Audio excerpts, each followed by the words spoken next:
Today I'm eating the best 20 Italian foods for 24 hours. It's breakfast time here in Rome and we're at the cutest cafe and about to eat a delicious cornetto. A cornetto is basically a croissant that has been filled with pistachio cream and topped with glazed sugar. And it looks all so delicious. Like, look at these packed pastries. Oh, life is good right now. It tastes like a croissant, it feels like a croissant, but on the inside you have that stuffed pistachio cream. This is so delicious, it tastes so fresh, it's made on site every single day, and it's really the perfect pastry to enjoy with a cappuccino. So for me, this is a 9 out of 10. So for me, this is probably an 8 out of 10. It's delicious, it's good, but pistachio filling is not my favorite. And our next food is called a Maritozzo. It's basically a big puff pastry filled with a ton and ton of cream. This is insane, it's so big. But how do you eat that? I don't know, I think it's gonna be super messy. The bread is so good, it's made with an orange flavor. It's so delicious. Clear 10 out of 10 for me. Go for it, Bobby. This is truly a sandwich of my dreams right here. The cream is literally just pouring out. When you bite into it, you're just met with this insane amount of cream that goes all over your face, as you can see on mine. This one, for sure, 10 out of 10. And our next breakfast item is called the Veneziana. This looks like a big piece of brioche bread that has been stuffed with vanilla cream. Wow, this is so good. The bread is actually super delicious. It's super airy, and this tastes like the perfect breakfast food. I love how all breakfast foods in Italy are just stuffed with these different types of cream. It makes for definitely an interesting bite. Oh, that's super interesting. I don't really know what flavor this is. It seems like there's a little bit of like fruit in there maybe too. This, for me, this is my favorite thing out of everything here. I'm gonna go 10 out of 10. I really love this one, but my favorite is definitely the puff pastry. I'm gonna give this one a 9 out of 10. This was absolutely delicious, but then I decided to go on a walk and explore the city's markets, like this one called Mercato Testaccio. I came right before the lunch rush, so it was mostly people doing their shopping and enjoying a coffee. I bought so much food, and now I'm having a bit of a picnic by the river before I meet Bobby for lunch. The first stand I stopped at is a fried food stand. So anything you think about, they can make it fried. I got this beautiful potato croquette that looks super crispy on the outside, but when you open it, it reveals a core of golden potato and cheese. This one looks really delicious. Wow, this is so crispy and so delicious. I'm gonna give this one an 8 out of 10. Here we have a fried zucchini flower. So it's just a zucchini flower that has been breaded and deep fried. On the outside, it looks like a piece of fried bread, but when you open it, you have a beautiful orange flower in it.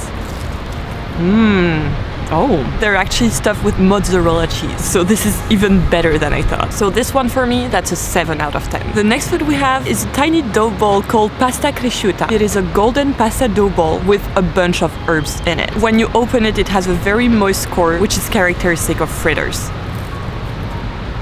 Oh, this is good. So it's super simple, super good. And I really love the taste of the herbs. It really adds so much to this dish. And the second shop I stopped at is some kind of deli that's really famous for its meat. The first thing I got is this meatball called Polpetta. This meatball is also a fried food and is some kind of pulled meat with a lot of herbs and spices in it. Wow, this is so tasty. It tastes a bit like some kind of pulled pork or beef, but with a lot of taste. It's so good. This one is a clear 9 out of 10 for me. And before we eat our next food, which is one of the most iconic, but also a bit scary foods, we finally have a bit of veggies with this beautiful artichoke. This is a very iconic food of spring for Rome. And it's an artichoke that has been cooked for a long time with a lot of herbs and olive oil. I know I'm gonna like this because I love artichoke. It's so good.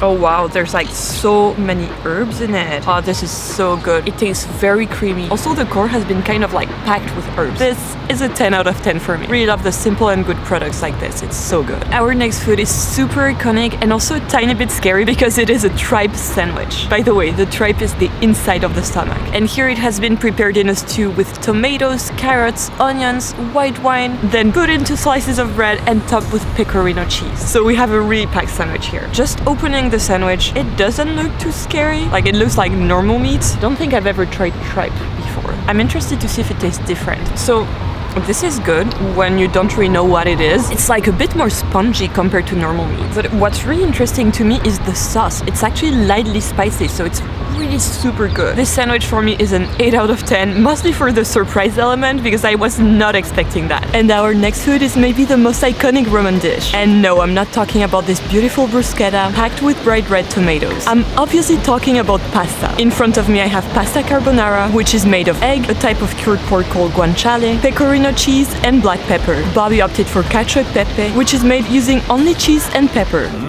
And we also both have Matagliata pasta with a tomato and basil sauce. Matagliata literally means badly cut, which I feel is very appropriate since we made all the pasta here ourselves during this super cool class we booked using Get Your Guide. Get Your Guide is a website where you can book experiences anywhere in the planet and a partner of the channel. There's over 60,000 experiences provided by local experts in over 3,600 destinations. In Rome, they obviously have all the skip the line tickets, like St. Peter's, where I am right now, but also unique local activities like this cooking class that we just did to learn how to make pasta from scratch. So as you can see, it was our first time making our own pasta, and there's a bit of a technique to learn. It would have been pretty difficult to do this on our own, but thanks to the advice of our guide, who was a professional chef, we both succeeded in making this delicious tagliatelle. Also, Get Your Guide is super practical and easy to use. Yesterday we looked for cooking classes in Rome using their app, chose our favorite among the many well-rated activities, booked it, and had all the info on the app. And by the way, it's super easy to reschedule since you can cancel up to 24 hours before. You can book your activity today using my link in the description below and come with me to get gelato for dessert. I have a crema gelato in a cone with a little waffle biscuit. It's amazing. It's delicious. So I don't really know what my gelato is. I asked for pistacchio and everyone saw that I was learning Italian and was very supportive, so I said yes to random stuff and she gave me a random flavor, but this is delicious. Wow, this is so good. This gelato is really cool because they make it themselves with fresh milk and it really tastes like fresh, high-fat, high-quality milk. Really delicious. And also we're in the perfect spot to eat gelato because we're by the river and we have such a really cool view on the river and on this beautiful bridge over there. Oh yeah, this is totally not pistachio, Lucy. This is a completely different flavor. And on my side, I'm really enjoying the cream one as well. So delicious. Bobby, what do you think of your ice cream? It's really delicious. Yeah, I give it a solid 9 out of 10. This is a 9 out of 10 for me. We haven't eaten a bad food yet today. It's just so good. So after this, we walked in the streets of Rome until we found this really cute supply shop. And we took the food to go, and right now we're on the steps of a church and ready to eat. So ready to eat. A supply is basically a big rice ball that's fried. It looks like there's tomato sauce and a lot of cheese. This is insane. Oh my god, this is the largest cheese pull I've ever seen. I'm like trying to stack it up back on there because it didn't ever break. This is hilarious. Now we have like a spaghetti of mozzarella. Wow. That was absolutely amazing. There's a crazy amount of cheese in the supply. The entire thing is just cheese. Supplis are one of my favorite Roman street foods. Like they're everywhere, they're so cheap. Like this was €2 and they're super filling. I come to Italy just to eat some suppli. It's that good. And in front of me I have the classic suppli, which is again a big fried rice ball with a bunch of cheese in it, tomato sauce and veggies. I have all the cheese in here. Oh, I had all the cheese in the last one. So this one is really good because it tastes a bit like lemon as well. Do you feel the lemon taste as well? I actually taste like fat in this one. This one has tiny pieces of bacon in it. Yeah, exactly. Oh, this is so cool. Yeah, this is so delicious. And this one looks so different actually. There is no tomato sauce in it. It's called Cacio e Peppe, which means cheese and pepper, which are two delicious things. So I'm pretty excited to try it. Cheers.